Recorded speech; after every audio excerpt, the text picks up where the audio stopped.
In 1927, the Gaithersburg-Washington Grove Volunteer Fire Department was chartered. It was an all-volunteer operation back then. Whenever there was a fire, men would drop everything to help protect their community. In 1930, the two-stall metal shed was replaced by a brick structure, which is part of the building that still exists today. For years, this station served the entire up-county area. Today, the building houses the Gaithersburg Fire Museum, which is designed to inform everyone from the old-timer to the new resident about Gaithersburg's firefighting history. There are photos, videos, firefighting gear, and knickknacks. The centerpiece of the museum is a 1941 Diamond T pumper, which was actually in service here in Gaithersburg until 1955. It had been sold to a private collector, but the museum reacquired it and spent 10 years restoring it to what you see today. Gary Walker is the museum's director. He began volunteering here in 1964.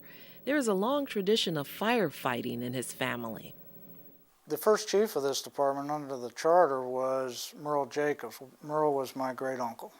And my father was a member here in the 40s, early 50s. I had two uncles that were members here. Volunteer fire departments had to raise operating money. There was equipment to buy and maintain. While some funds came from the state, it was not nearly enough. To supplement that, there was a lot of activities. And back in the 30s, we actually had a 6-lane bowling alley that was installed in the basement of this building to raise funds for the department. I found references to beauty pageants. We had an auxiliary, and the auxiliary put on musicals in the 30s, and they also hosted dinners. Dinners were a big community function, and people would support it, and that we raised funds that way. But probably the most significant fundraising activity was Gaithersburg's annual Labor Day Parade. Fire departments from all over the state came to participate. The day began with a parade through town. Thousands of spectators lined the streets. The parade ended at the county's fairgrounds, where the fire departments competed in contests. Trophies were awarded, food was sold, and this was a significant source of income. The tradition began in 1938 and continued for 3 decades. As the years passed, the town grew, and the fire department worked hard to keep pace. Rescue services were added to the operation. In 1938, Pumphrey's Funeral Home donated a Studebaker ambulance, similar to this one. During World War II, the station served as a civil defense office, helping with homeland security. In 1952, the department experienced its only fatality. A truck on its way to a brush fire was broadsided by a car. 2 firemen were pinned underneath. One died 6 days later.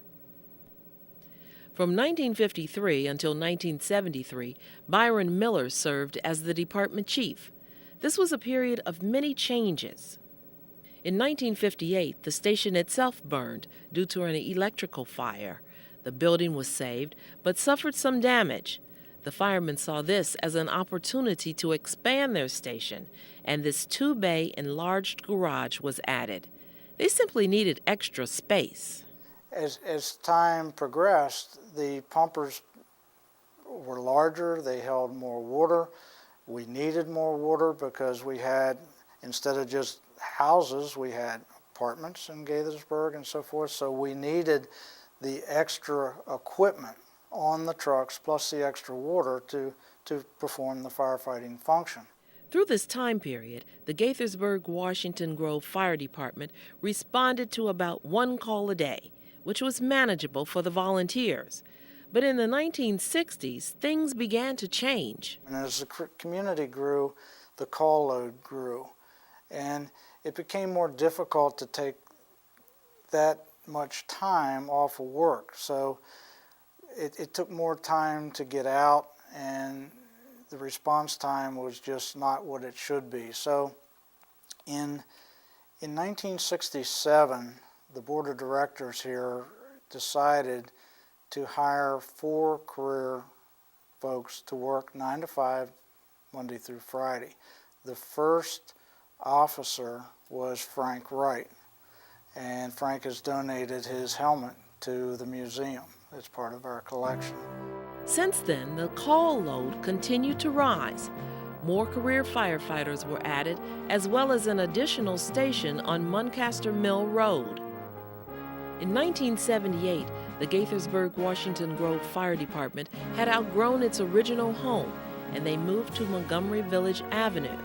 Today, they are able to respond to more than 10,000 calls per year. Volunteers are still involved, but it's not the same. Gary Walker remembers the old days. Once you became a member, there was a camaraderie that was built. It's hard to describe to somebody outside, but that camaraderie just grew. We fought fires together, we trained together, we socialized together, and there was just some magnificent, dedicated people in this department. That's what kept me going after joining in 1964.